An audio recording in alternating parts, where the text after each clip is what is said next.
Hey everyone, D here, and welcome to our just covering the whole shebang of Peacemaker Season 2. We're not going to do episode by episode. We're just going to jump in and talk about what we thought of the whole bit. So, joining me as always from Smirking Gun Reviews, it is Rob Stone. Hello, everybody. How's it going? We're here to talk about Peacemaker, and yeah, there's a lot to say about this. I know the internet's going crazy over it, and yeah, I think that you'll get some interesting opinions tonight from all three of us. So yeah, and then we also got Alyssa Jean, Foxy Shazam herself is in the house. Hi. Hello. I love the name Foxy Shazam much better than I like the band. We'll get into that. But thanks for having me. Thanks for doing this. I reached out to Darrin and was like, hey, you're doing a Peacemaker Season 2 thing? Because I'd love to be a part of that. So thanks for having me along for this. Oh, no, I appreciate it. I really was looking forward to the season, and then just juggling so many things, it kind of got pushed aside. So I actually welcome the little push and shove to like, no, let's talk about this. So yeah, and it was kind of a big one in many ways, or at least, I don't know, the internet seems to have some opinions. So so since you had started this, let's start off with Alyssa, you, and what was your opinion of just the season as a whole? And I think we may be spending some time in the finale here, so hinted at where we may be going on with that. So what was your take on this season?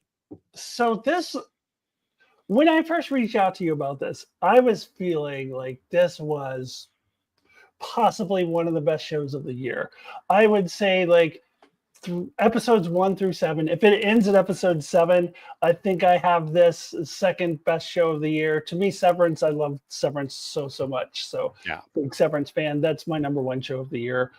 This would have been just behind it. I probably would have landed with a 10 out of 10 rating. I would be thinking of it as one of the best shows that I've seen in a while.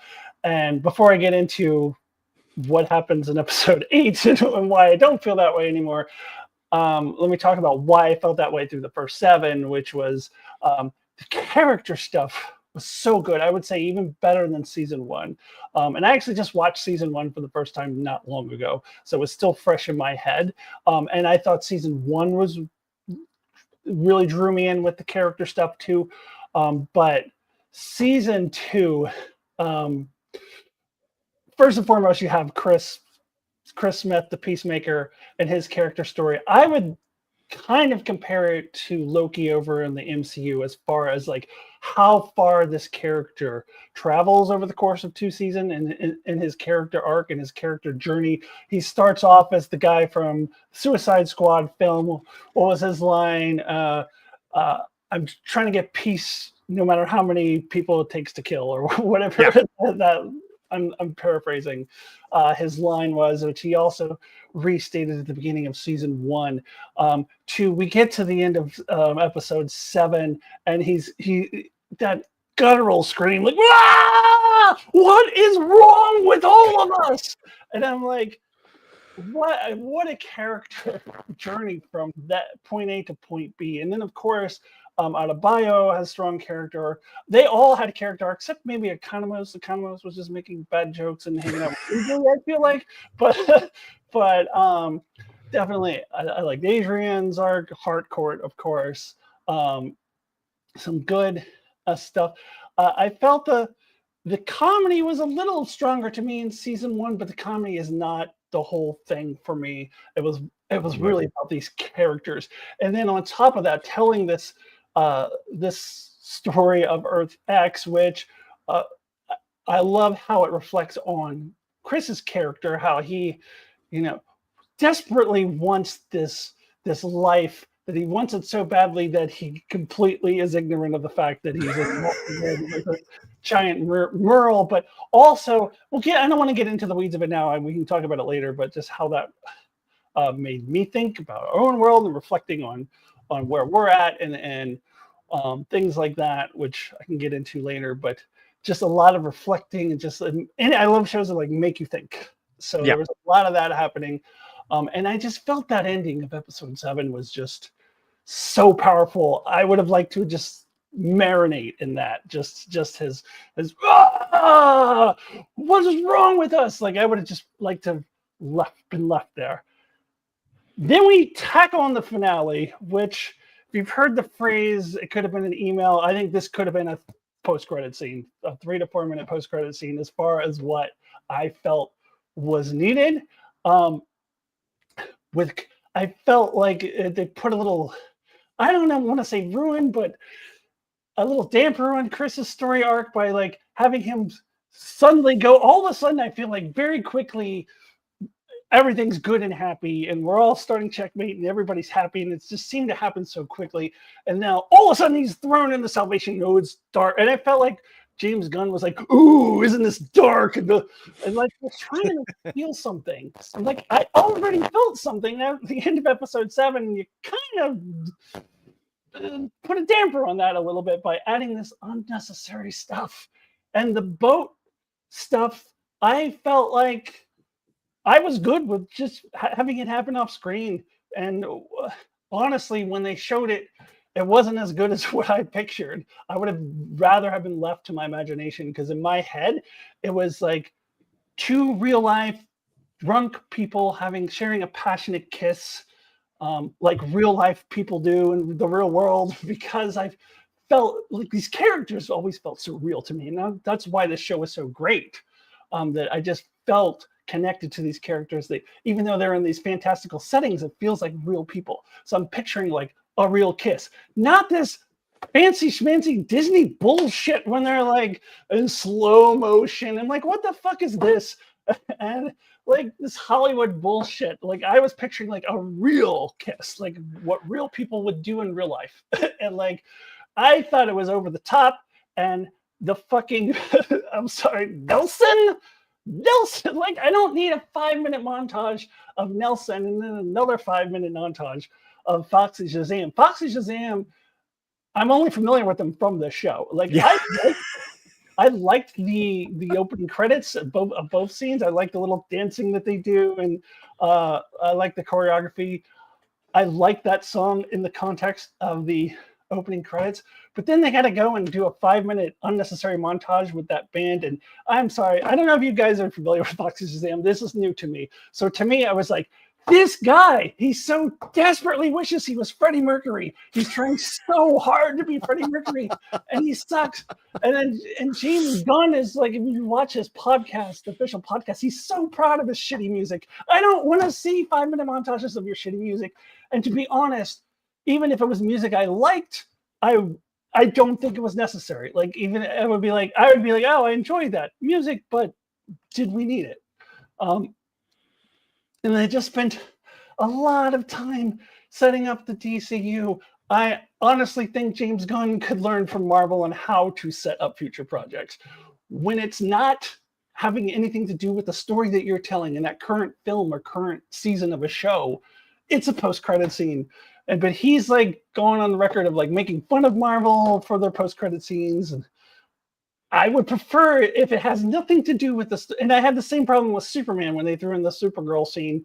Mild spoiler, there's a Supergirl scene if you haven't seen it, but they kind of throw it in the body of the film. And I'm like, but that has nothing to do with anything. That should have been a post-credit scene.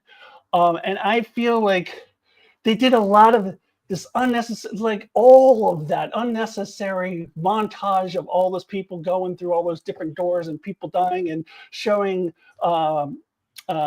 what's his nuts, Rick, why am I blanking on this? Rick Flag Sr. Flag Sr. Celebrating with the Lex Luthor people, and like all this elongated montages of that, completely unnecessary. From what I understand, like this is what's going to be the big thing moving forward in the DCU, particularly in Superman World, Man of Tomorrow. It's supposed to be. So you explain what it is and Superman Man of Tomorrow. We didn't need to get an explanation for it because it had absolutely nothing to do with Earth X, nothing to do with Chris's story arc, which is what I was really into. Nothing to do with any of that. You could have saved that for the film that is about salvation. They're probably going to need to explain it again anyways, because there's not everyone who watches the Superman films watches. Peacemaker. Oh, and, yeah. and I actually hope not, because Superman is more of a family-friendly thing, and Peacemaker has a giant orgy in episode 1. It's not family-friendly, so not everyone is going to watch both things, so they're probably going to have to re-explain it anyways. So why are you spending time on a season that was about Chris's character journey on all of that just stuff? Like, I am picturing like you could have done like a 4-minute post-credit scene with the people walking through the thing. Maybe you have some lines about, oh, that guy got his face eaten off. Maybe you open up one door and see that it's scary, just kind of set the scene, and then you end with, oh, this is salvation. And that's it. And people who know, people who don't know, if you do it correctly, like it'll pique their interest. I'm like, oh, I want to find out what this is. And that's all you need. You didn't need, like, I don't know how much time, a half hour that they spent in the finale explaining this thing that is not related to the season we just watched. It's related to a future project. So I wouldn't say the finale ruins the whole show. I still come out overall positive on this show because of the first 7 episodes. But man, how much better it could have been if they didn't like tack on all of that unnecessary stuff.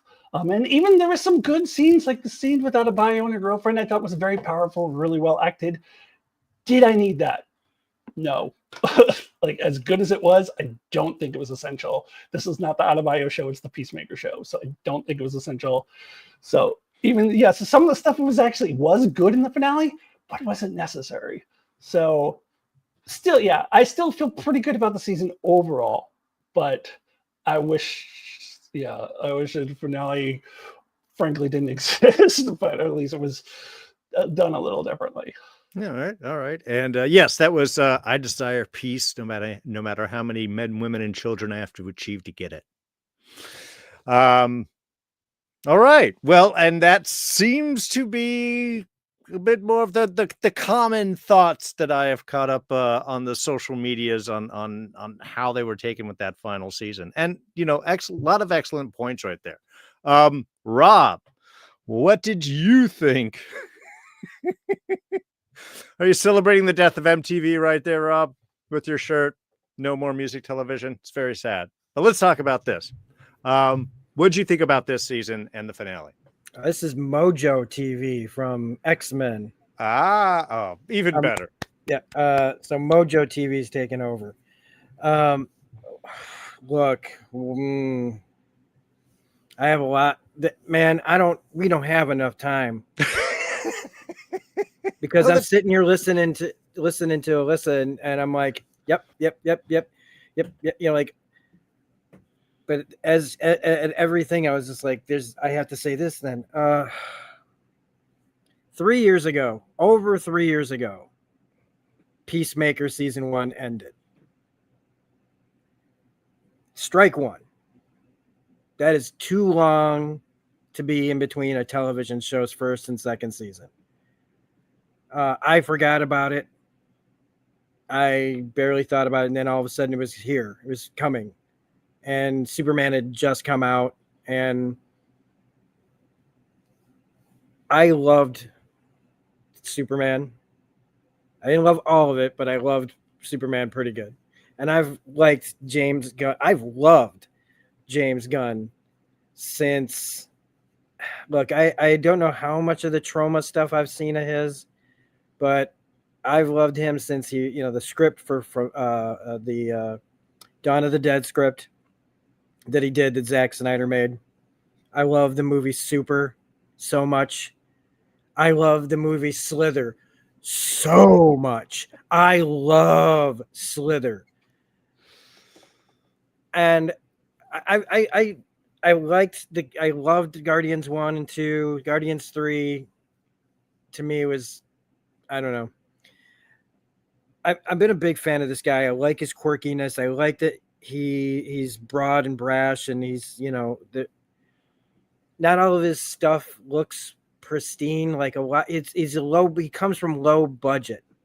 So I liked that Peacemaker season 1 and 2 to some extent looks like just you're in a neighborhood, a real world, instead of like CGI everything. it's neighborhoods, it's, you know what I mean? We're small scale stuff and they're out in practical sets out in the world. I like that. And I really like John Cena as this character. I think that he has come a long way as an actor, and he's the best thing about this show. Is John Cena can't sell me on Peacemaker and why I should care after the Suicide Squad movie, which was also really good. This show goes nowhere, and season 1, I think we covered it on your channel or so, I don't know where we talked about it, if we talked about it even. It could be a fever dream at this point because it was a long time ago.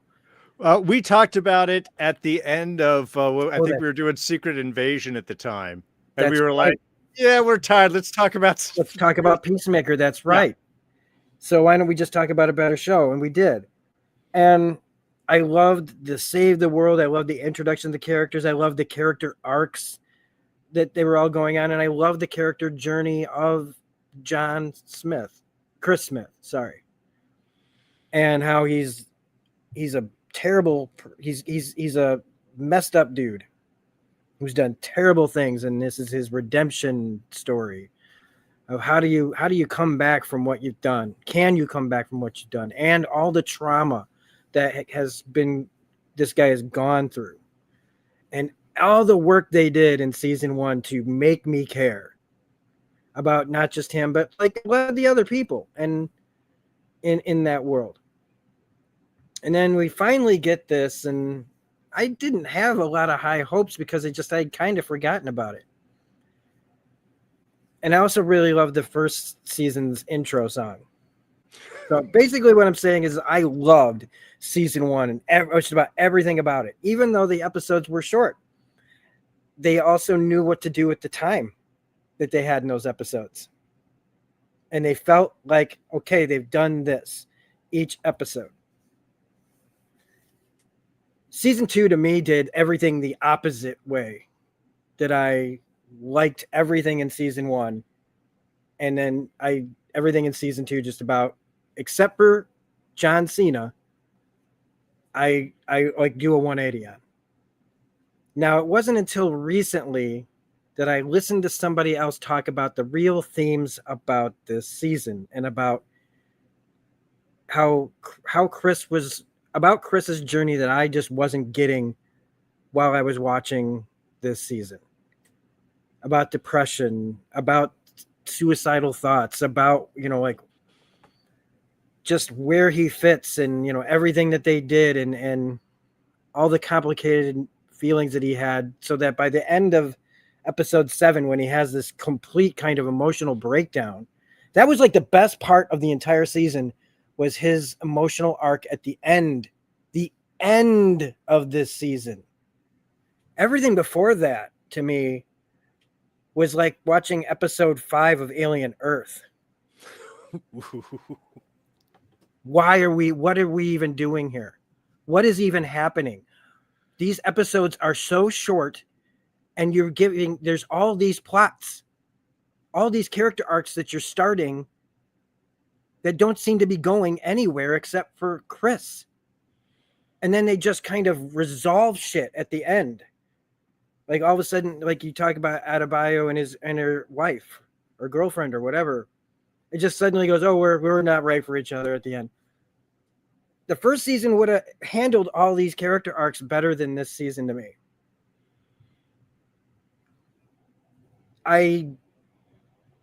It felt like the episodes should have been longer. Every time they were just starting to get going, they would stop. And I'm thinking of all these things that it's like, if you just tack down another 15 minutes of character scenes where you could, to me, develop the plot that's going on for all these people. Harcourt's toxic masculinity stuff, to me, just wasn't going anywhere. And I know that I'm probably I'm probably in the minority on this. It's just, and then Adrian, what the fuck? I could tolerate him in the first season. In this season, he was just wannabe Deadpool talking about spiders and like, and just like, what is he even doing? And then I just couldn't handle him screaming at his mother. That just really bothered me, just on a personal level. And I don't like my mother. Okay, so this isn't like one of those things. I just was like, this is so grating on my brain listening to this guy. And I didn't feel that way in the first season because he had something to do. He was following around Peacemaker and they were getting into stuff. Instead, he's just wandering around with the rest of the group who don't understand him. And Adebayo didn't have much to do to me. She was talking about things, but it wasn't dealing with things. They're just... And then Harcourt, again, I already talked about her. Then in the midst of this, you got Rick Flag Sr., who goes from like just wanting to get Peacemaker to suddenly being like you said, like joking around with Lex Luthor's people, and suddenly has this like more. I have so many things to say that I don't want to keep going because I think I can talk about them further as we go along. I hated the intro. I hated the music.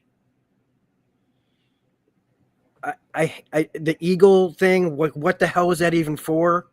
It was cool, but what is it for? There's not going to be a season 3. So why? There was a lot of just why after it's all said and done to me. Like, why this? Why this? Why did it have to be the Nazi dimension at all when we're not going to do anything with it? That plot is a season plot. That's an amazing plot where he goes over there, he gets trapped, they all get trapped. They could have dealt with things when they were over there. The episodes could have been longer. They felt like they should have been longer. It felt rushed. The acting by almost everybody in this show is terrible, except for John Cena. That's one thing that I won't like.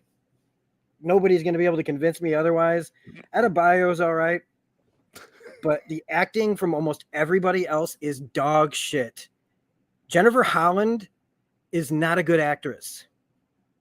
It's a good character, but she's not a good actress.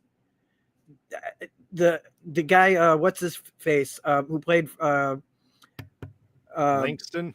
No, Rick Flag Sr. Frank Grillo is not a good actor. The person who played his second command, not a good actor. Tim Meadows getting thrown in here. Tim Meadows is a funny guy in his own, but he does not fit in here.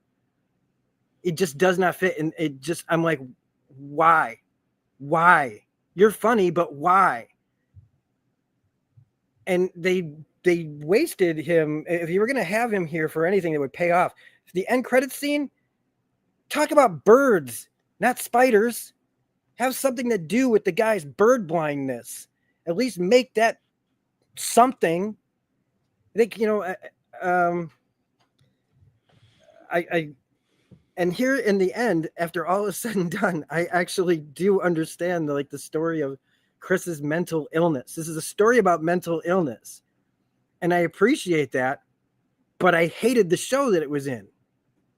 And if it wasn't for John Cena's performance, which I still go, you didn't know it was the Nazi dimension until she points out the flag just so that you guys can have a convenient excuse to, I guess I have to go because it's the Nazi one.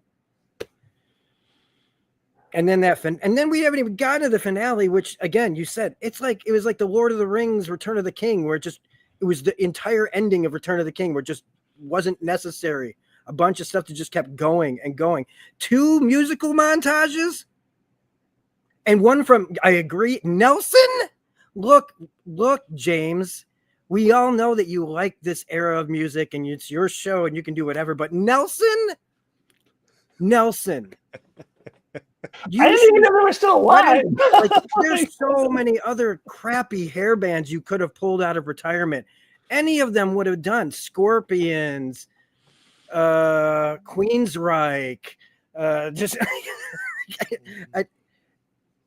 and again, there were parts, and Bill in the chat can verify this. I mean, early on in this season, I wasn't this down on this. But as it went on, I was just like, I can't even with this. What is this? What are we even doing? The plot is not moving. nothing is really happening.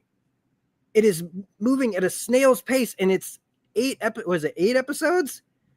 Yeah. And they're over before you even get started. Like, as the momentum gets there, all of a sudden it's I mean, at least it's not 6 minutes of credits like at the end of a Marvel or Star Wars show. And there's not like 6 minutes of credits before the episode like a Marvel or Star Wars show. So at least if you're going to be short, it's concise and you get it over with and you don't have to fast forward through credits to get to things. And then the post-credit scene every episode is just some shitty outtake. Yeah. Okay, that was my general impressions. I am very sorry. No, I'm actually excited to hear everybody's point because I really do come from a different place. I also love this season, but I also love the finale. And I did because to me, this was not so much of the action season that season 1 was. This was definitely much more of an emotional arc going on with all of the characters. I mean, obviously Chris is dealing with, he just became the hero, but now nobody accepts him and he still has to deal with all of the losses and the things that he has.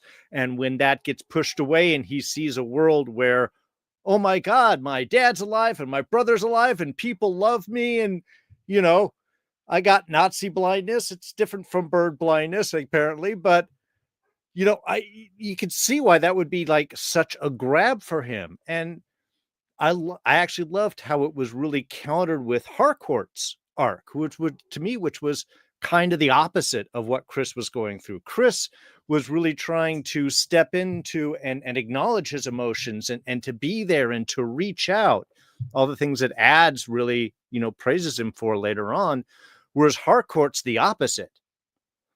She's shutting down more and more. And the fact that, honestly, the toxic masculinity I found hilarious.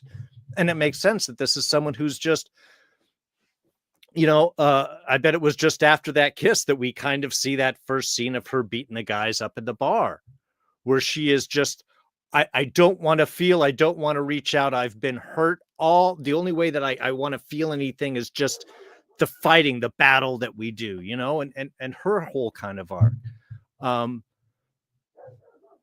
Vidge obviously has no arc, and that is part of his character. But both Ads and John are kind of going to accept who they are in their own types of way. For John, it's a way of accepting his friendship and what that means, and to take those risks, and that is an okay thing to do. With Ads, to me, that whole final bit with Key with her girlfriend, I don't think they were married.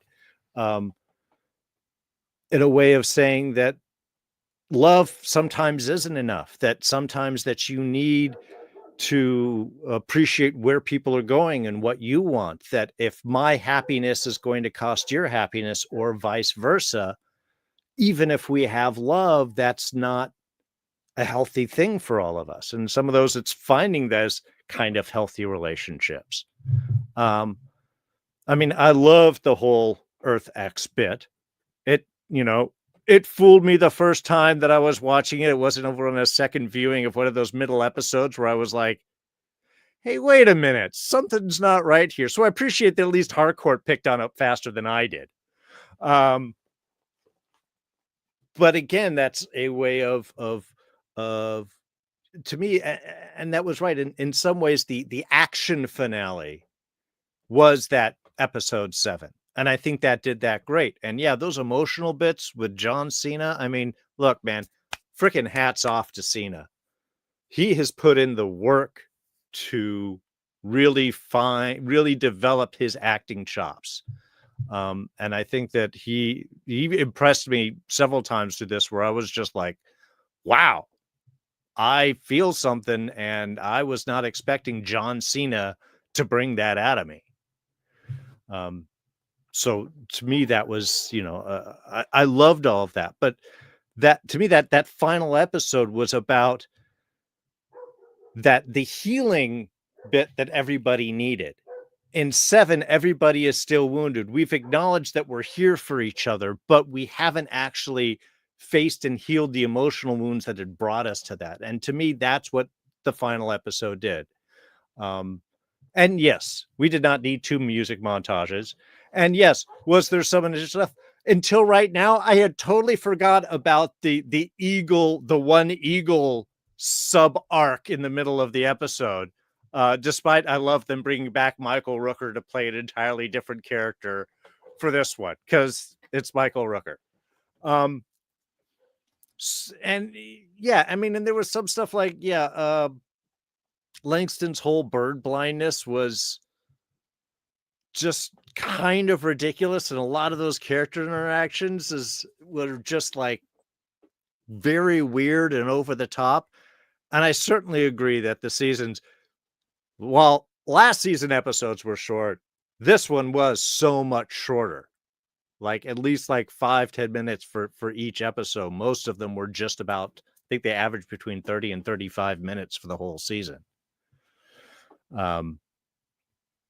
So that was kind of unfortunate, but to me, I really appreciated what they did with the finale. I like the fact that they kind of brought them all together. I loved that last little bit between Chris and Harcourt, when he was just like, what about the boat? Did that mean anything? And her final breakdown of like, of course, you idiot, it meant everything. It just, to me, that kind of completed that circle, which I think was important to do, because if we don't have a 3rd season, and as of this recording, they've said that there's no plans for a season 3, that this is set up for the rest of the DCEU. I think it would have been important to wrap that up if we don't get a chance to have this kind of time with these characters again. And yeah, look, I loved seeing the pygmies just in Happy Land just tear through all those guys and the kind of horrors of that. And to me, again, the need for that to kind of finally push both Langston and Sasha to be like, look, this guy's lost it, and you guys actually are fighting for each other and trying to do the right thing. So, I mean, I liked that whole little final arc, but to me, it worked because I was following so much more of the emotional arc in with all of the characters. And I think that's why I found that satisfying.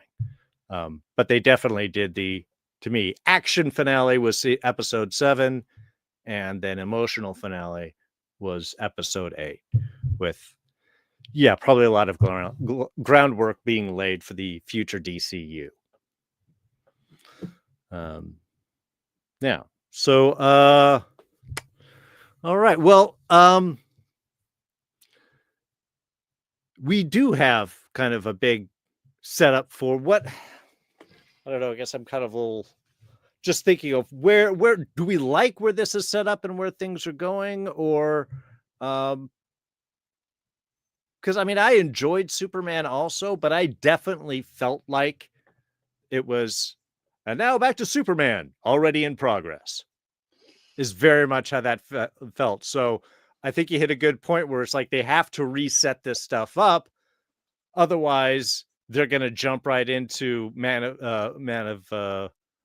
Tomorrow. Man of Tomorrow, yeah. And it's going to feel like, and now back to Man of Tomorrow, already in progress. Yeah, I mean, they're going to have to do that anyways, so why spend so much time in a show about Chris Smith's journey, Peacemaker's journey? Why spend so much time in this episode on that? That's my thing with that. I just don't think James Gunn is very good yet at, maybe he'll get better at setting up future projects in a compelling way. Because that none of, I didn't need any of that. I hear you on the emotional stuff. I guess I would have rather they just do a season 3. I know that James Gunn is saying he's not, but sure. I rather that they would to hit that stuff, because it just, and I've heard other people say, people who do like the finale, that's what they say, is that it was that emotional payoff. And I hear you, and I hear that those were good scenes, but like, I don't know. It's just the way that the 7 was left. I would have liked to stop there for me personally. It's just like everything else. There was so much in that finale that just felt tacked on and unnecessary, and especially the music montages. But, Yeah. yeah. And I have to agree. I was not as big a fan of the opener music and bit as last season. You know, that one kind of got to me real quick. By the end, when they did the music at the end with that second montage with Foxy Shazam, I was like, all right. It kind of works on me now after all these episodes. Just like the first season, they had to use the opening song to wrap up the finale kind of sequence. And I think they did the same thing here. But doing the whole Nelson bit made it feel a little repetitive. I agree. Well, we have 3 very different opinions here. I love it. Yeah. I did want to add in about I forgot to mention the whole Eagly thing with Michael Rooker. I really did feel like that was just added in there so that James Gunn could have Michael Rooker because he has to have him and everything. I didn't really think the Eagly thing was necessary, but the good thing about it is it was done by episode 5. And then we were done. I thought it was kind of cheesy. Like Eagly has these powers now or whatever. Like he's a spirit bird. I don't know. I just thought it was a little bit. I didn't need that. And I didn't really like Michael Rooker in this.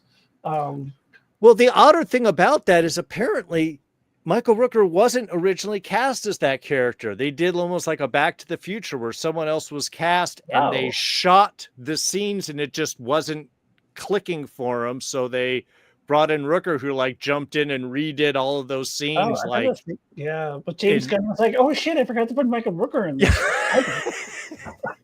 He wasn't in season 1 either, right? So it's like, I can't do a project with, and I didn't think of this, but some video I was watching pointed out that he's basically the Sean Bean of John Gunn or James Gunn projects, is that he always dies. And Yondu didn't die in the first one, but he does die in the second one. So like eventually Michael Rooker always dies in all the James Gunn projects. There was a whole list of I didn't even like think about that, but so I thought he just had to get Michael Rooker in here to die. Well, that would be one of the production meetings. It's just like, all right, how are we killing Michael Rooker this time? Eagles or space lasers or it's like, and look, I love what's his name who played Langston, Tim Meadows. Tim Meadows, thank you. Yeah. But he was another one when he showed up in that whole bit with the John Agee as they're doing that back and forth in the van. And it's just like, I was like, is the purpose of this to make us uncomfortable? Because the whole back and forth felt just so like, why? I know we're getting a little bit of criticism here, and it's like I mean I love Gallant, and I know that he does, has some odd stuff, and so I'm usually trusting where he's going to go. But yeah, that was I do think that season 1 shined a little bit brighter than this one did, even overall. While I like so much of the stuff that was done, I just felt that was even a little bit more consistent and put together, where this felt just a lot of more weird stuff was thrown in here and there just to do. Look, I know I told you like last night when we were talking that I had this like come to Jesus moment, right? But it was like, here it went. Like the time that I had to sit and think about it more I was still like, okay, yeah, but, and again, I want the characters to me all needed more time. All of them for me, because I'm all about story and character, and somehow I missed like all the subtleties that I don't usually miss in things that this was talking about. Mm-hmm. And so by the time like he has his reaction to Vigilante jumping through the window and killing his dad, which I was actually really happy with because fuck Robert Patrick. This version was kind of okay. I don't agree with the Nazis, but I'm not going to stop them either. I kind of felt that way too. I was like, I don't know. I feel like the show is trying to glorify this character, and a lot of the dialogue that I've heard, like I watched other channels, and a lot of the fans talking, like they're kind of drinking that Kool-Aid that this. Oh well, he's a good guy. Is he now? Like I don't like the Nazis, but I'm just doing the best I can. I'm just going to like allow this to happen. If you're not in the Sons of Liberty, if you're not actively fighting it, what are you doing? I don't know. So I just, but I see the complexities in there. Like I see that he is a better guy than the version from Chris's universe, from the main DCU universe. I get that.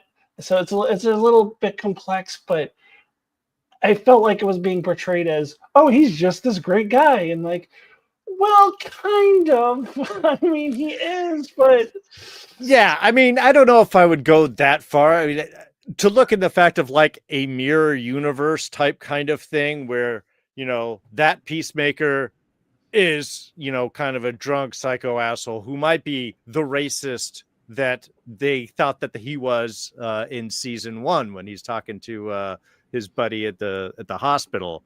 Aren't you that racist superhero? That is probably the version there.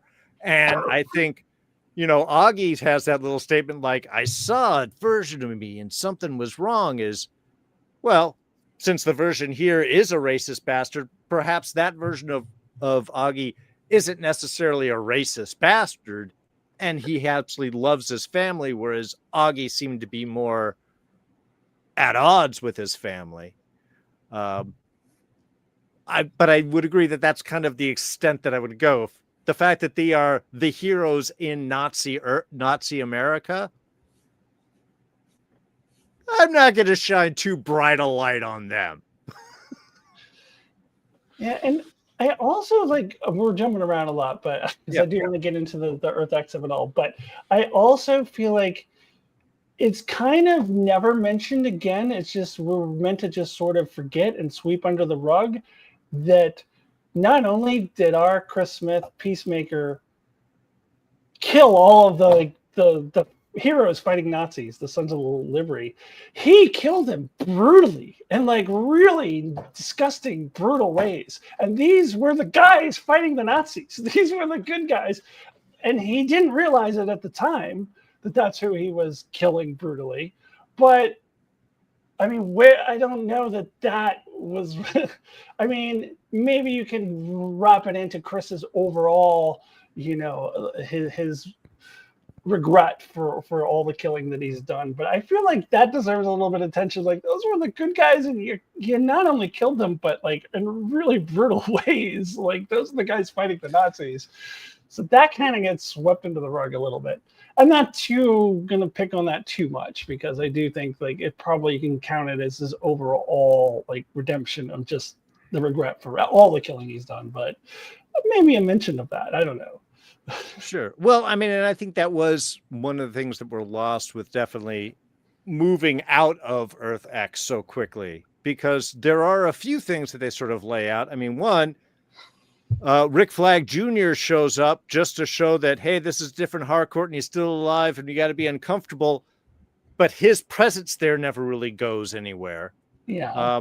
I do like the fact that once he realizes where he was, he's like, well, fuck that Harcourt. I got the real one and I'm out. I'm kind of okay with that kind of quick dismissal. But Keith is also kind of set up at the end as he's alive. And it does feel very much like a super villain origin story right there. Like, I will cross universes to go after Chris, or to, and avenge the person that killed my brother and father, the fake brother of mine, or, whatever. And we see that he's alive,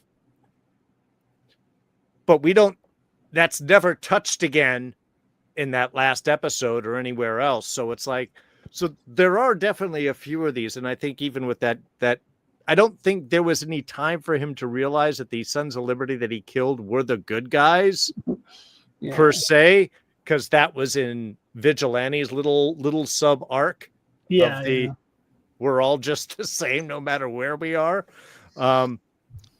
which again was a nice commentary on Vigilante's character. Is no, Vigilante doesn't change no matter where you are. He's just Vigilante, which I did kind of appreciate with everybody else's. But I do agree that I think that these were stuff that could have been, in a way, feel like they should have been fleshed out or worked out a little bit more.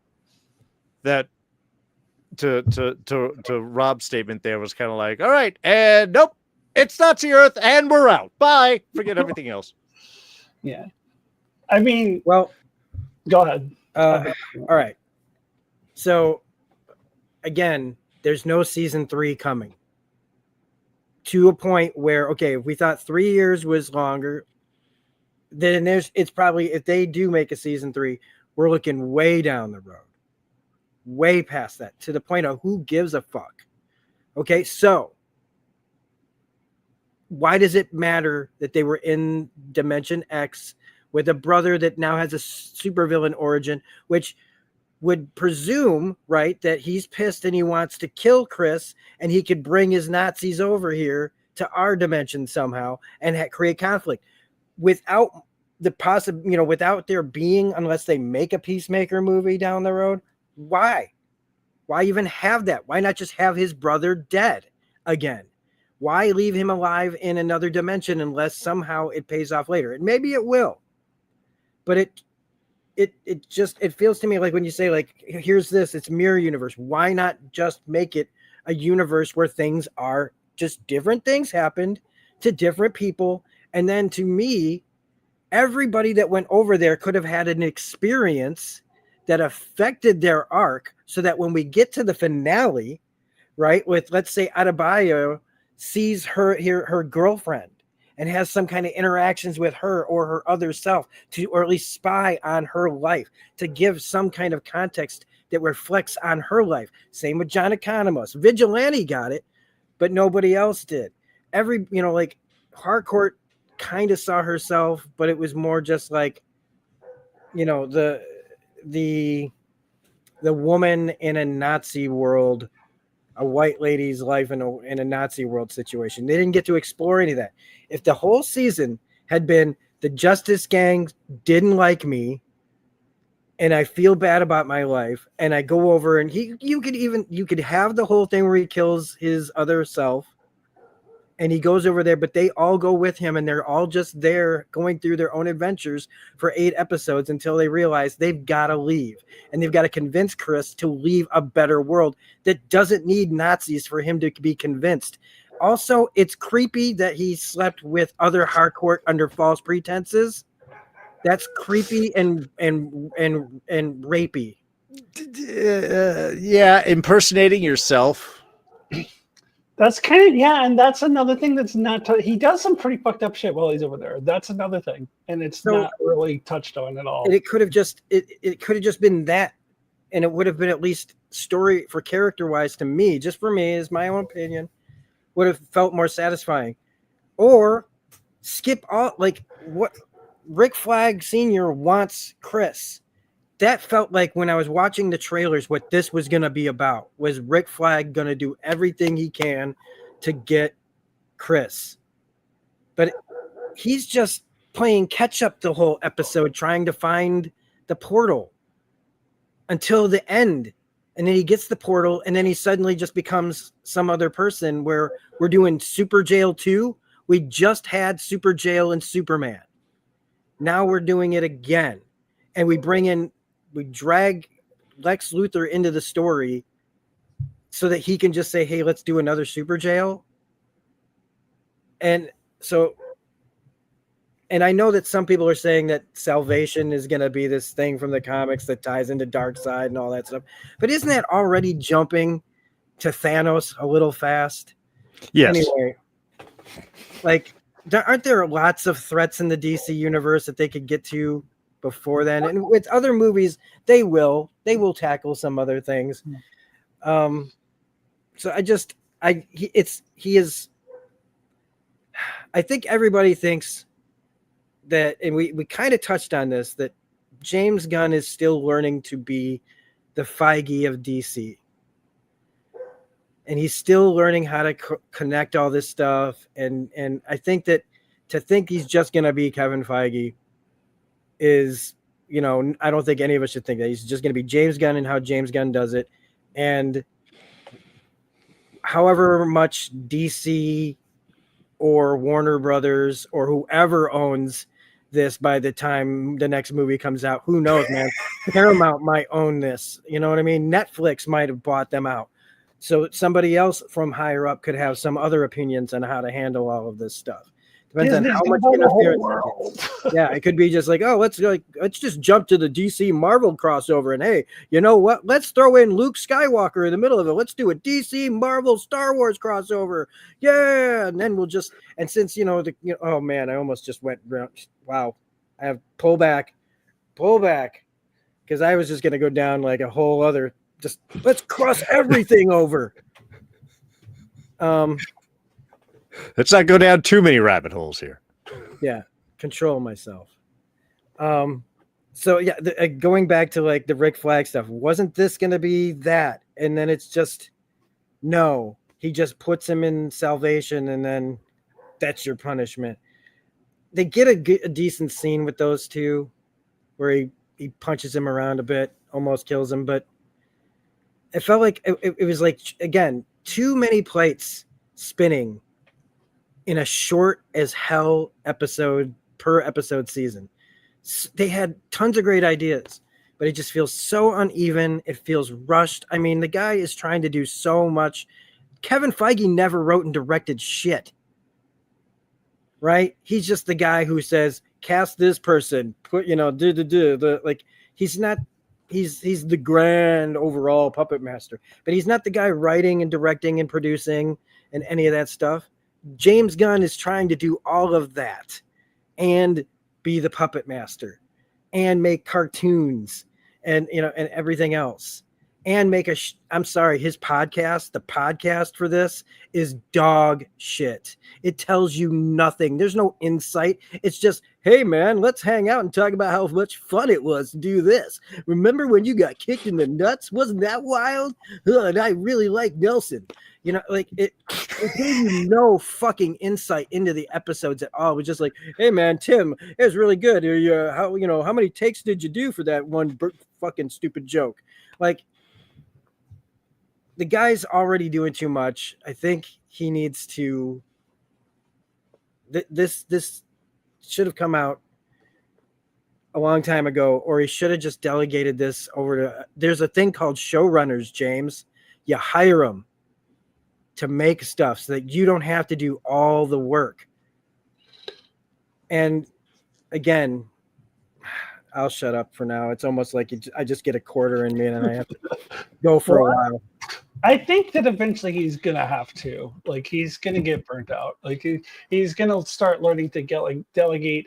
I was thinking specifically about the writing of the show. I watched another YouTube discussion video where they were talking about how James Gunn mostly wrote the whole season by himself. I think there was one other guy, he mentioned him in the podcast, I forget his name, one other dude he bounced ideas off of.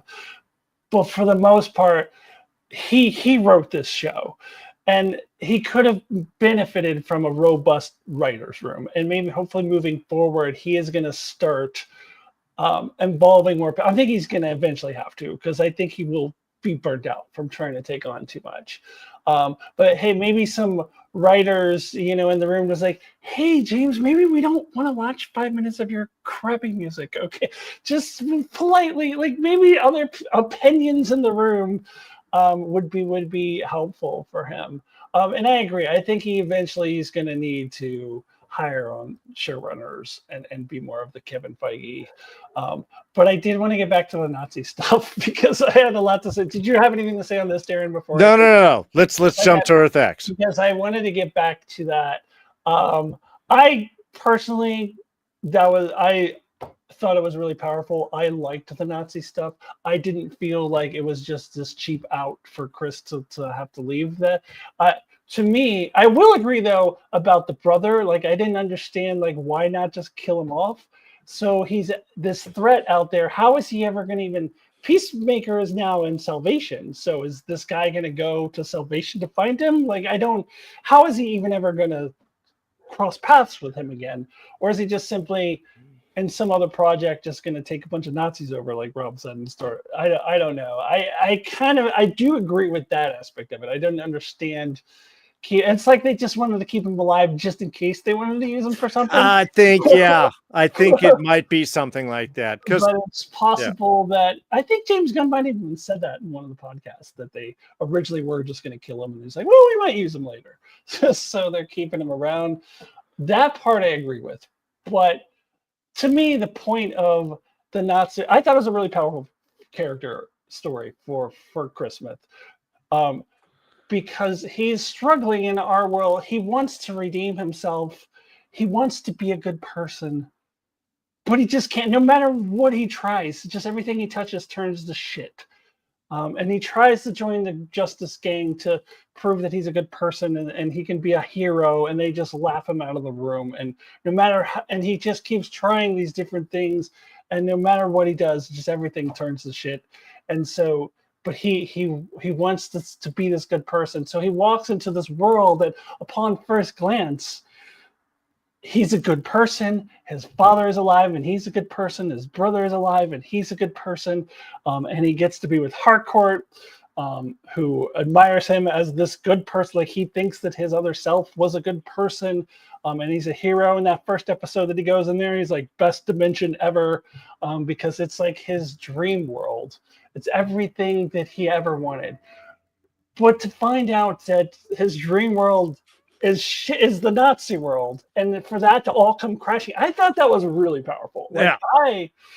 I really like the Nazi world stuff. To me, it was a lot more than just let's get him a quick out to leave this world. I think it was really powerful, and it causes me to do a lot of reflecting.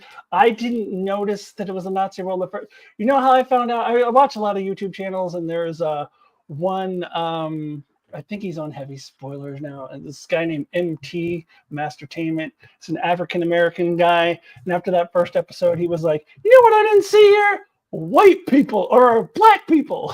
I didn't see any black people here." And I'm like, oh, my white guilt is coming out. I didn't notice that. And then, like, I'd like to think I would have noticed before Chris did. That's right. Actually, Argus in our world is pretty diverse. But in the other world, it's all white people, and everyone you see in the background is all white people. And like, because I watched these YouTube videos, everybody was talking about Earth X in the comics and all this, so I knew what the twist was way before it was revealed. But I still felt it as just how it affected the characters, how it affected Peacemaker, to like think that he has found this utopia, this dream world, and then it isn't. And I don't know how political I'm allowed to get in this video, but I do see a lot of reflection. Go to town. And a lot of symbolism and not seeing the mural. And I think the mural was thrown in there as a joke. Like, yeah. Just to be a little bit ridiculous. But it just, I mean, as white people, like, how many murals have we seen in our lifetime that we just didn't, because it doesn't affect us, we don't see it. So there's a lot of reflecting that can be done there. And then just kind of like looking at where we are right now. Just, how easily, like, I feel like if this had come out 10 years ago, 15 years ago, it would have felt more like a fantasy. Like, oh, well, sure. That's like, but it really did hit a lot. Like, we're not that far away from sliding into that space. I feel like I'm a very hopeful, optimistic person. I feel like we will be able to fight our way out of going into exactly that, but we're so close to it. And just that, it just really hit me hard, just like just in the world that we live in right now. So to me, like, the whole thing, I was feeling a lot of the feels. Mm-hmm. watching this. And so yeah, I did really appreciate the Nazi stuff. Could it have been a little bit more fleshed out? Could they have added a little more time to each episode, like you guys are talking about? Yeah, I think so. I think that they could have fleshed out this world just a little bit more. But I did appreciate what they were doing with it, especially how it affected our main character, which is Chris Smith. Yeah, no, I thought it was really effective in that sense, mainly because, look, for the longest time, most television was primarily all white people.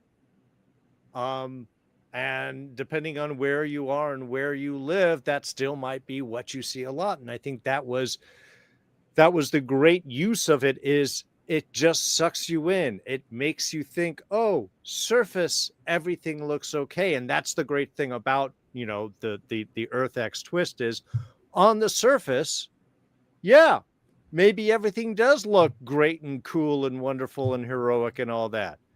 But if you look just a little bit beneath the surface, you see all of the horrors. I mean, you hear what Adrian's talking about. It's like, yeah, they're all quartered and uses like slave labor and these types of things, work camps. I mean, you hear all this like horrible stuff that you're not seeing. And the fact that is very reflective on a lot of people's viewpoints in our world right now is, oh, wouldn't it be nice just to go back to that? Wouldn't it all be great? It's like, no, it wouldn't, for so many reasons. And I think it was useful to use that as that tease of the, like you said, best dimension ever. But then even with Chris, no matter how much of all that is, the moment he realizes like, oh, this is Nazi Earth, well, fuck, I'm out. I mean, yeah, maybe that was quick for some people, but to me, that was like the line. His best friend, Ads, is black. I mean, we see her getting chased down the road in that scene, which I thought was just a perfect horror scene. They've got look to black. One got out, and like everybody coming out of their house and running and chasing her down the street. I mean, that is the horror that is just beneath the surface of what he was seeing. And you're right. I think using that as kind of a narrative kick for a way to really shock and snap Chris out of his delusion of what that world is, I think was done perfectly.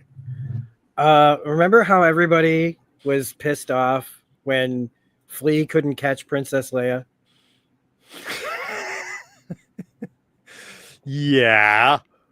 I thought Ads at least was running. Yeah, she was running. That's what the first thing I thought of. That's just a nitpick. And I get like, so Chris is not the smartest knife in the drawer. So he's overlooking things around him because he's so enamored with, my dad likes me, except it's not my dad. This dad likes me. My brother's alive. Harcourt isn't, she's the perfect version to me of Harcourt. He's loved over there, so he's overlooking everything. Comic book me and Bill and I are both a couple in the chat here. Bill and I are a couple of longtime comic book nerds. As soon as we were in Earth X and we saw other people, I don't know if it was him or me first. It was like immediately looked around and was like, it's all white people. We were just that fast on it. And so once we knew, like, and we committed, it was like, this is the night, like that is why for us, it was like, this is taking forever to reveal it, to then go, oh, we weren't understanding that the reason they're not revealing it is because as soon as Chris finds out, he's going to reject it. So we have to believe that Chris is that stupid and brought in and enamored by everything that is why we can't reveal that it's this place until then. We have to make it look like every single thing that he's fighting, like Sons of Liberty are the bad guys because he's new here. He's not from here. And that also, because of all this is telling Chris's mental illness story and all this built up trauma and the fact that maybe he can have his dream world, knowing we as an audience know he can't have this. It's not real. We've anybody who's watched enough television knows this liar character arc can't last. Somebody screws up always. They say the wrong thing, like, hey, I never told you my name, that kind of thing. I don't remember telling you where I lived, or hey, why don't you, like, it can't be sustained for that long. And that was the real point of Dimension X, was so that they could get to that moment of, and that's why I just felt like, okay, this was their intention all along. They were never going to do anything with this. And that bummed me out, because story-wise, to me, that's a much better story of everybody being trapped in a Nazi dimension for a while than just, I wasn't seeing, and this is that part I was talking about emotionally, that I was not focusing on, and those things were going by me because I was so disappointed in where I saw the story was and where it wasn't going. And I'm going, oh, well, we've only got 2 episodes left and we're not going to do this, when I should have seen the personal story that was being told. I was just looking at all the things I couldn't stand because they weren't telling the story that I wanted, that I felt was like a better story. So when Chris has his emotional breakdown when his brother's almost killed, I'm like, wow, this is a really good scene in a show I don't like right now, because it's just not giving me what I want at all. And it's just a selfish TV watcher thing at this point, except I do still stand on bad acting, bad music, too short of episodes. So all those complaints I still have. I just wish that I had been able to come around and understand the story they were trying to tell, instead of being so locked up in what I wanted from this story, because of what it looked like to me where they were headed. And it was disappointing for me that they weren't going further with Rick Flag versus Peacemaker, and it was being this personal. So I had blockers on for so much of this because of that. So negative as I sound, I do know what they were going for. It just wasn't what I wanted, even though I still agree that it's a beautiful character story for Chris. Would you say then that the plot got in the way of the story for you? The machinations of all the things happening were too distracting from the emotional character story that was actually being laid out here. Well, because I kept saying why, because I found that there really wasn't a plot to me other than Chris's story. I saw there was, I knew they were going somewhere, and I just thought that where they were going was where I was going. And so the plot, I just didn't like where it ended up and how in the end, how we got there, even though, again, all the emotional elements I can look back on and go, okay, I can see all of them. I just don't like what it's all wrapped up in. So yes, I guess the plot is to me how they got there. The journey for me wasn't worth it by the end. And then just to dump him in Salvation. Also, whatever Checkmate is, spy agencies don't have storefronts. Agents of S.H.I.E.L.D. didn't advertise after they fell. Okay, they had the Triskelion, but that was government, man. And it was this big, intimidating place where you ain't getting in. This place is like, if like I was telling them, like, this is like an 80s detective show all of a sudden. Like Simon and Simon had like the brothers, let's go down to the detective office. They're spies for hire. Spire. Yeah, so I mean, it's like the X Mansion, right? It's gonna get blown up every fucking week. It's like, well, where are they at? Right there, blow them up. In fact, it'd be like C-Lab every episode. It's like, except it happens at the beginning. So it's like, hey guys, what are we gonna do today? I don't know. We're gonna get blown up any second. Sorry. That right. I'm sorry, but that was just the silly like. Hey, we took all the blood money and made a giant office for like 6 people that work here, and we're advertising that we're the anti-Argus, I guess, or we're the. Yeah, what do they do? Like, I know it's from the comics. I heard it's from. I don't know. But in the context of here, like, what? Well, do it's they do? Like, what is their business? It's like it's like if Checkmate from the comics was like a 20 like a real estate agency, like a whatever they call what's that? It's Remax. Remax. it like Remax for spies. Like, hey, we've got Tim Meadows here is going to set you up with a loan, and we'll figure out how to get that spy stuff done for you if you can't afford it. We'll do, we're like Earl Shives. We'll spy on your wife for $99.95. Yeah, they have TV commercials.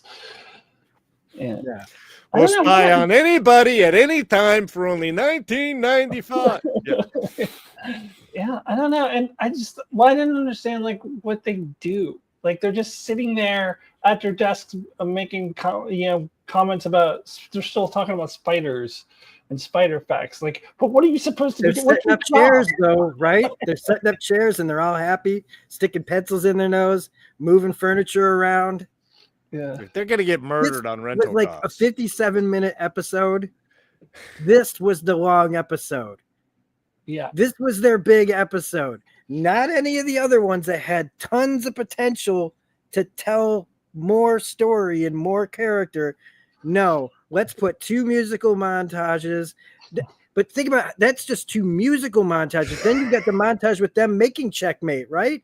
After everything else, after they do all that. There's like 3 montages in this. They should have played that South Park music. It was like, everybody has a montage. You forgot the exploration montage of going in all of the rooms. It there really was a montage episode. Yeah, 4, that's 4 montages. Yeah, there was at least 4, maybe 5, and we might be forgetting one. There was definitely a lot of montages in this episode.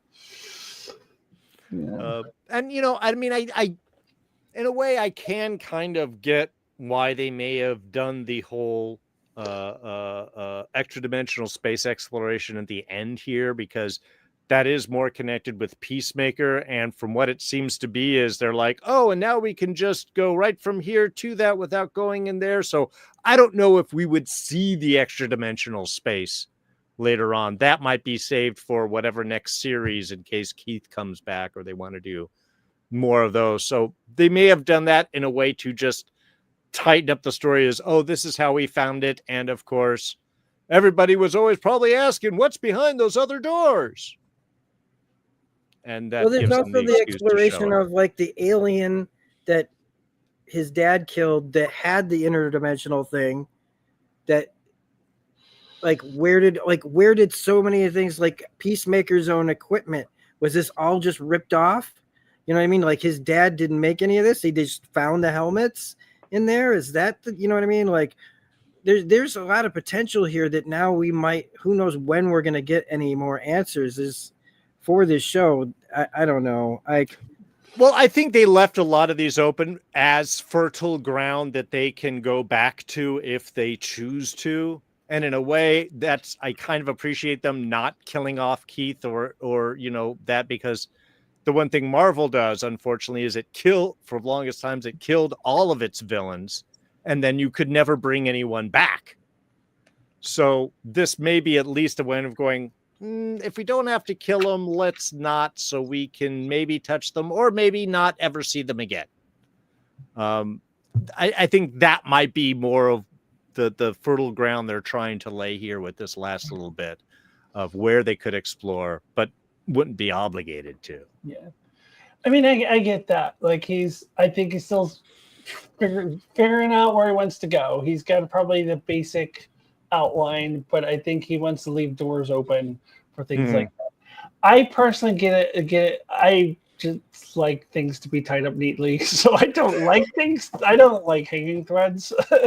Sure. Marvel's going to have quite a few as well. I don't think we're ever going to see the Black Knight and Blade like at the end of the Eternals, but I don't need to see that. But it was just a thing like, oh, let's just throw this out there that there's a lot of hanging. I don't like hanging threads personally, but I do get from that standpoint like why you as James Gunn, who's just starting to build this world, like you can't it's such a huge undertaking, and I agree with like we were talking before, he's gonna need to start delegating things out, but I would understand why like you wouldn't have the full vision, but you want to leave yourself some options, you want to leave some doors open. Like I get it, I just find it annoying. But I know I'm playing a little woulda, coulda, shoulda, all that stuff, but like I just keep thinking of different potentials of like them like being over there, and like what if Rick Flag Sr. had found a way to get into that world, and that's how it got ruined for him, you know, like not again, if you remove the whole thing where they're Nazis, the conflict could have still been Rick Flag comes over there and tells them the truth and exposes Chris as not his son, you know, like it could have given more for Rick Flag to do outside of making secret deals with Lex Luthor and really showing this pursuit that he claimed to have over him. Like, sure. I felt like there could have been more there. And again, I've said this myself a bunch of times. Well, this is the show we got. There's no takebacks. So here we are. So I am playing a little, it would have been nice. I just, again, I'm harping the fact that there's not more of this, just that doubles the letdown for me on leaving things open-ended, not feeling like certain things are involved, feeling like they had to push other things really quickly to happen or characters to jump to from one way of being to another, especially with Rick Flag Sr. We're just, okay, well, we're not going to see these characters for a really long time, so let's just, and then it again, like it makes the Eagly thing feel like, why? It makes Tim Meadows like, why? It makes Keith alive, why? You know, it makes why, you know, like again, outside of the purpose of Dimension X, what the real purpose of Dimension X was to be there, I still was like, why? And I think that if there was at least if James Gunn had said, look, we're not doing a season 3, but there is a Peacemaker movie coming. Because look, Marvel does it all the time, man. Even if he doesn't follow through, just give us some kind of like, okay, for dorks like me who are clenched up about story and plot and crap, that I'd go, okay, well, yeah. And in fact, part of me goes, this season might have been a better movie than a season of shows. Well, and I think this may be one of those where, kind of like we were talking about with Alien Earth, is this may, your opinion of this or the viewpoint of how this season does may ultimately depend on what else happens in the DCU. Does it feel like it connects to everything? Does it feel like it was just left there, like it was an obligatory second season, but we didn't know where to go from there? I do believe that James Gunn has a particular love for Peacemaker and the work that they've done with John Cena. So I would be very surprised if we do not see this character again, especially if they're going to leave him in Salvation, and Salvation is going to be a major plot point for an upcoming movie. I can't see how you can't have John Cena at least appear briefly in that movie as an escaper there, or a guy in the background, even if it's just kind of a comic scene and then he's whooshed off to somewhere else. I would be surprised if they just kind of like leave him out there. I believe James Gunn is on the record of saying we definitely are going to see Peacemaker again. Yeah. Well, yeah. I mean, I don't think he's James Gunn, but yeah. James Gunn loves weird characters like Peacemaker. It's a very grindhouse kind of character that they've put in a more brighter, universe. This guy would have been perfect for like a gritty 1980s adaptation where he's basically like Maniac Cop or something, but Peacemaker, like if this is like this character, he's good. James is best when he's allowed to just be weird. Right. And maybe that's part of the problem that I had, is that this just wasn't weird enough, even though Nelson is pretty fucking weird. Bird blindness is just like, it's a normal everyday thing. Come on, what are you talking about? Yeah, and I really wish Vigilante had gotten killed by the end of this season. I really wish he had just gotten killed. I'm over that. If I never see that character again, it'll be too soon. He makes me. I love Deadpool, but there's been a couple of moments where Ryan Reynolds has been like in a scene where I'll be like, oh. Now multiply that by 15 million times. That's how I feel about Vigilante at this point. I want this guy gone. I wished his mother would have shot him. Well, we have to disagree there. No more, son. You're not going to call me a bitch no more. Bam. I have grown to love Vigilante. I think it's the best depiction of the character that I've seen. Certainly beats the one in Arrow in terms of impact. But yeah, I mean, overall, I still personally really enjoyed the season. I got to agree with Alyssa on that. I thought, definitely going in, this was one of the better things that I have seen. And I think ultimately it still hit better than Alien Earth did, as much as I did like that overall. But then again, I appreciated the finale, so I think it tied it all together a lot better for me. But overall, I enjoyed the season, and I'm really bummed that we don't have an expectation for a season 3.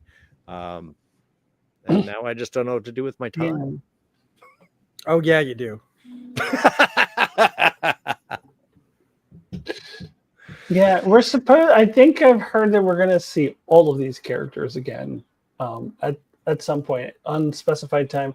I can't remember if this was a legitimate source, if this is official, but I think I read somewhere that Tim Meadows is going to be in World of Tomorrow or Man of Tomorrow. Sure, so, why not? Him and Jimmy Olsen can talk about bird blindness. So if he's, I liked. I've always been a fan of Tim Meadows since he was on Saturday Night Live. I like his character. I noticed. I saw some commercials for. He's on this other show. It's like called DMV or something. It's about people who work at the DMV, and the scenes that they showed of that, I'm like, he's playing the exact same character as he was in Peacemaker. Like, that's just Tim Meadows. It's just playing himself. I think that's why I felt like he was just so out of place, because he was just, hi, I'm Tim Meadows. I'm TV's Tim Meadows, everybody, and I've got bird blindness. Yeah, I liked it. I liked Tim Meadows in here. I think my biggest problem with him is he disappears for a good part of the season. It's like, then why? I mean, I feel like he wasn't utilized enough personally. If you're going to have him in there, like, give him more of a story. I feel like there was like a solid 2-3 episodes there in the middle of the season where he's just virtually absent, if not completely absent. So that was more my complaint about, because I'm a sucker for Tim Meadows. I like him, but I'm curious how they're gonna. Yeah, is he gonna be palling around with Jimmy Olsen? How they're gonna put him in Superman World of Man of Tomorrow? But I don't know. I can't see him as any serious type role. He's just, that's not the character he's playing.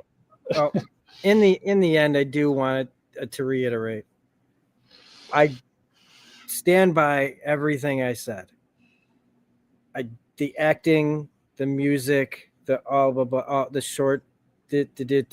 my complaints I stand by. I also stand by that what they did with Chris's story and seeing it all, even though it's not what I wanted, it's still, I can look at it from afar and see it now and go, okay, he did a good job. John Cena's part through this, to me, mess still shot through, and I wish I had seen it.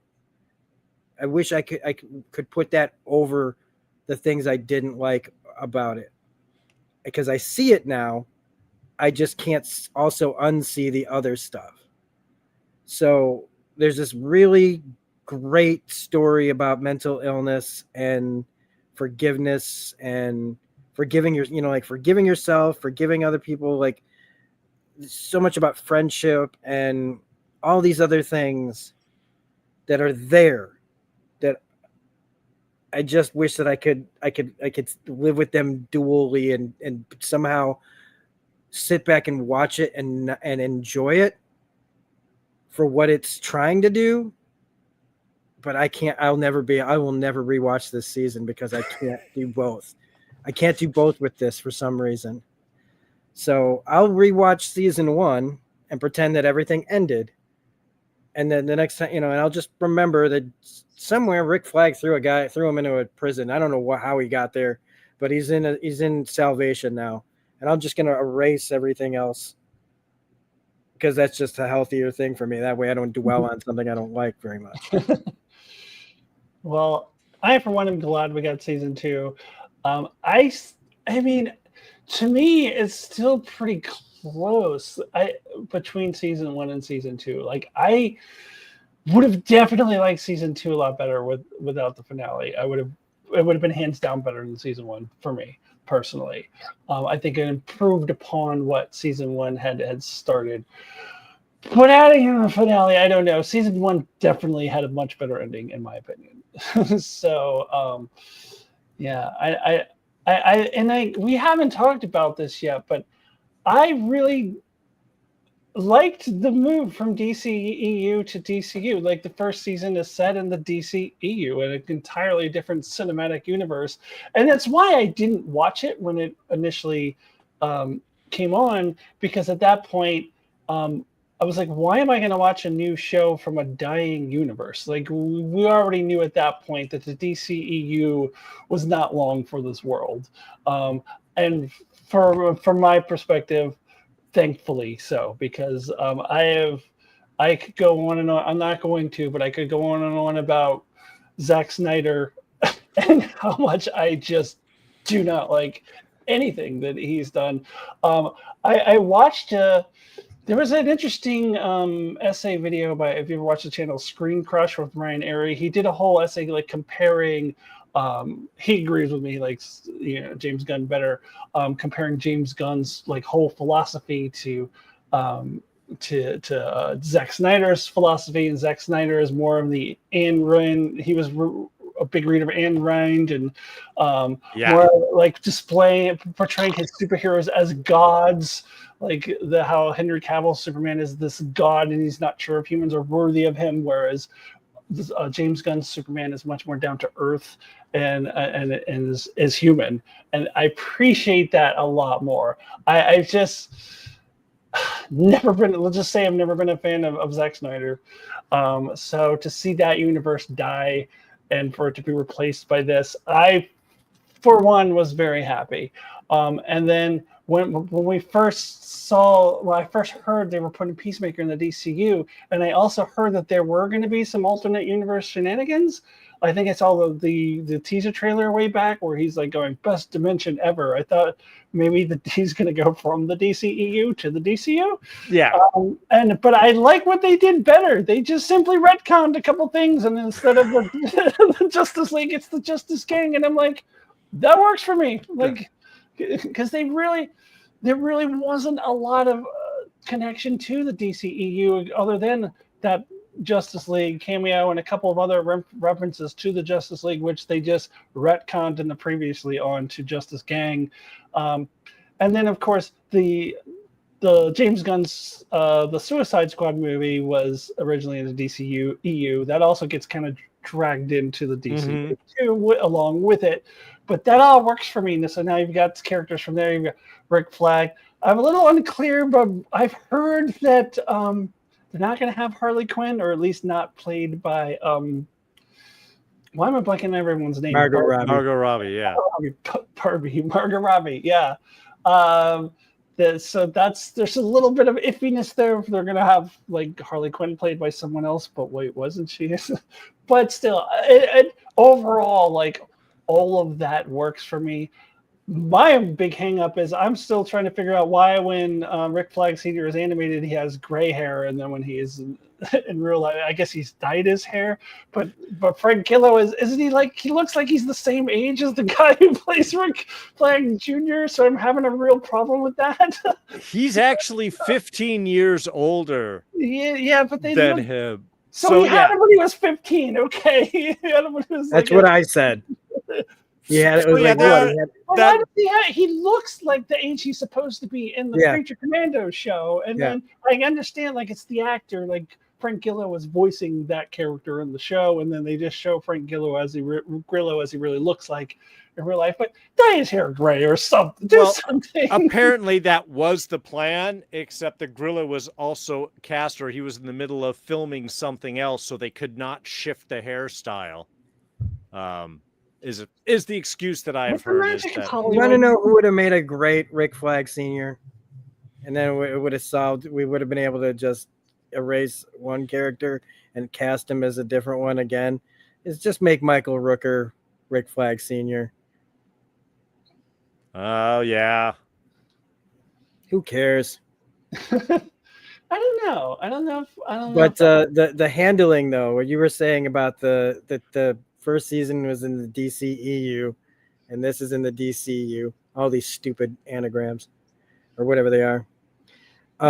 It made me think, and again, this is very Smirking Gun, old D's reviews stuff, but DC was able to take a show that was canon, and then make it still canon when they switched it over. And there's a little show that Marvel could have done that with just as easily. Yeah, those bastards. Sorry, it's just the first thing I thought of was Agents of S.H.I.E.L.D. I'm sorry.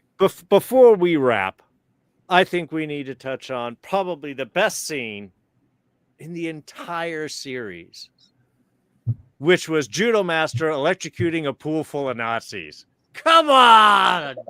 And the fact that wasn't, they're just like, that's the most people I've killed doing that. You've killed people doing that before? So wait, what's the second most number of people? 4! Yeah. I will admit, I think Judo Master was like if I had to pick somebody that was like, that didn't need an arc and was just amazing, was Judo Master. Yeah. He's just there. He followed him through and he's stuck there and he's just sitting in somebody's house. I love it. Oddly, this is really strange, but oddly, like after watching this season, I had this urge to go out and buy some Flamin' Hot Cheetos. Spelled with an O at the end, not an OH. Yeah, you've got to get the right version of that. Like Cheerios, which is like the other way. Yeah, it just doesn't taste right. Just doesn't taste the same. Yeah, I love that he threw that little line in there. Yeah, it just doesn't taste as good. Nazis don't make Flamin' Hot Cheetos as well as.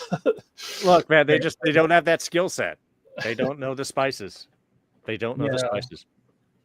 Yeah. All right.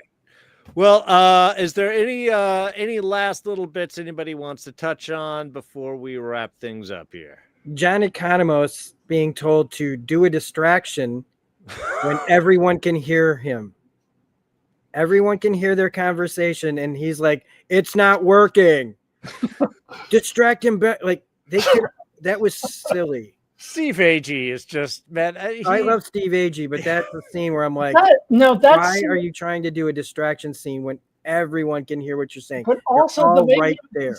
That scene to me was so cringy.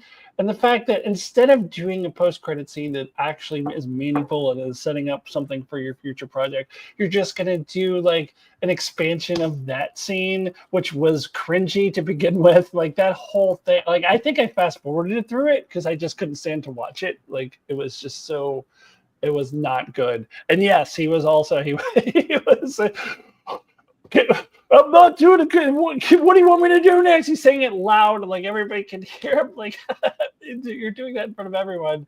If you really like Steve Agee, check out the Sarah Silverman program. He was great on that. Yeah. No, I thought he was one that I did like better in season 1. I will say that. I think for me, I thought there was a lot more I don't know. There was like a lot of Seinfeld-esque bantering in season 1 that I really appreciated. That I think that they were trying to do again in season 2, but I don't know. It just didn't work quite as well for me. But so he was one I think I like. I think he had more of a arc in season 1. He's the one character that I feel like here he's just making bad jokes and like he has all these weird interactions with Eagly. Like he's having this bonding with Eagly a lot, and I don't know. Yeah.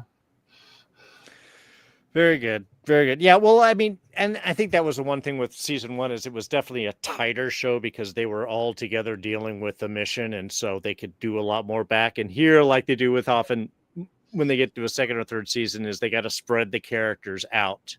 And so you don't get that same kind of camaraderie and interactiveness that we got used to with the first season. So, but hey, when Checkmate comes out in 2027, we'll catch up with all the rest of their adventures of doing office work. All right. Well, coming this fall. Yep. Checkmate. Right after Lanterns. Right after the DMV show that somehow doesn't get canceled. Please don't. All right. Final thoughts, and where can people find you, Alyssa? You can find me over on Alyssa Jean's reviews.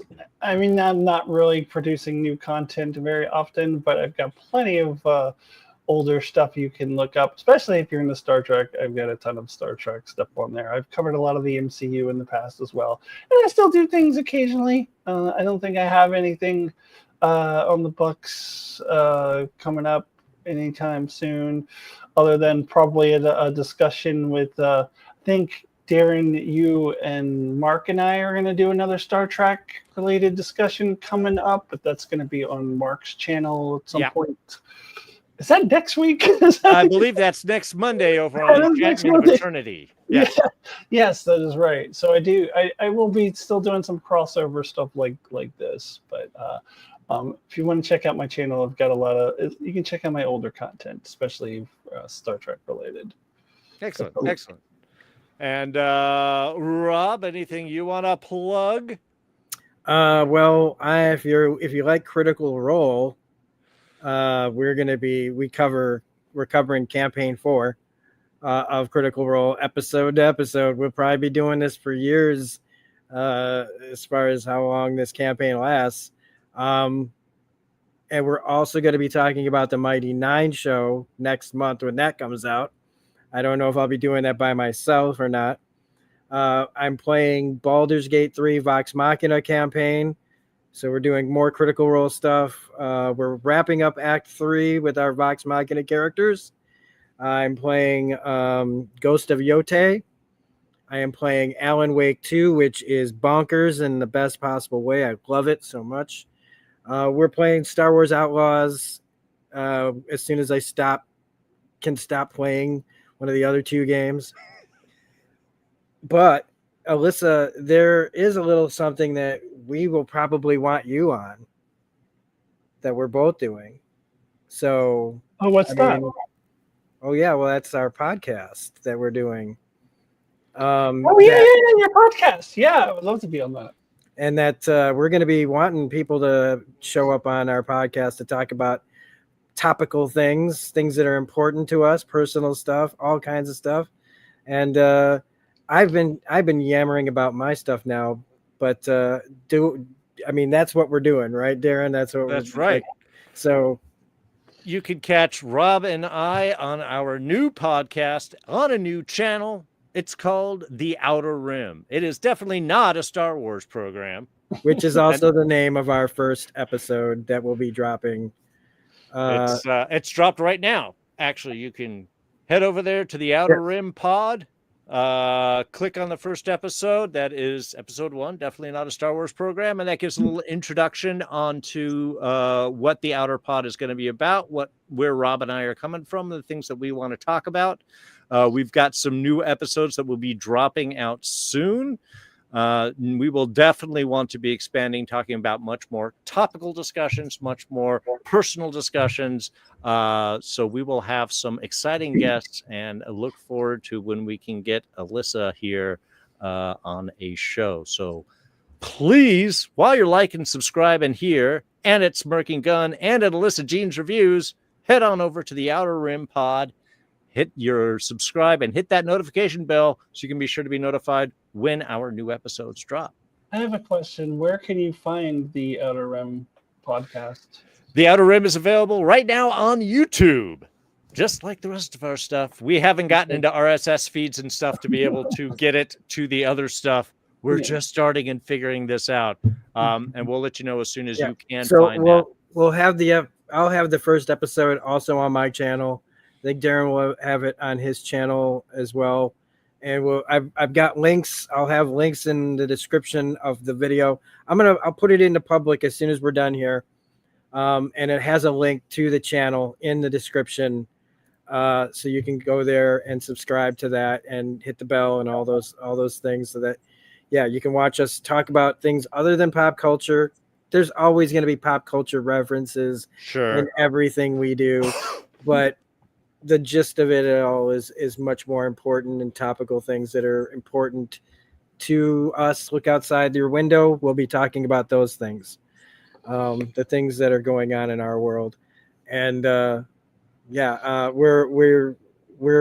really revving up to, we're going to be recording more. We've got the next 2 all ready to go. We just got to edit and put some things together time wise. When do we want to drop it? So we're still figuring things out a little bit.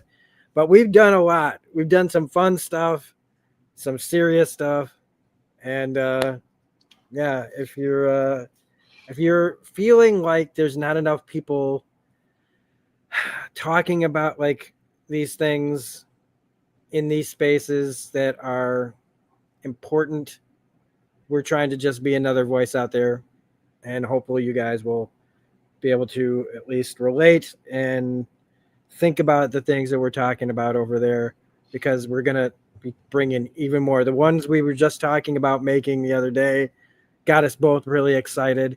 And when we're both really excited, it means we're just going to keep going with that momentum to where, we're already talking about bringing people on. And so, all right, that's our spiel for that. Yeah. So you can actually look down in the description below this video, and we'll have links to everyone's page, including the Outer Rim. So from all of us to all of you, thank you guys so much. Hope to catch you next time. And as always, look out for those Nazis. I almost said zombies. Look out for zombies and Nazis. Nazi zombies. Nazis are way scarier to me than zombies, because they're real. That's true. And they're too close. So take care, folks. We'll see you.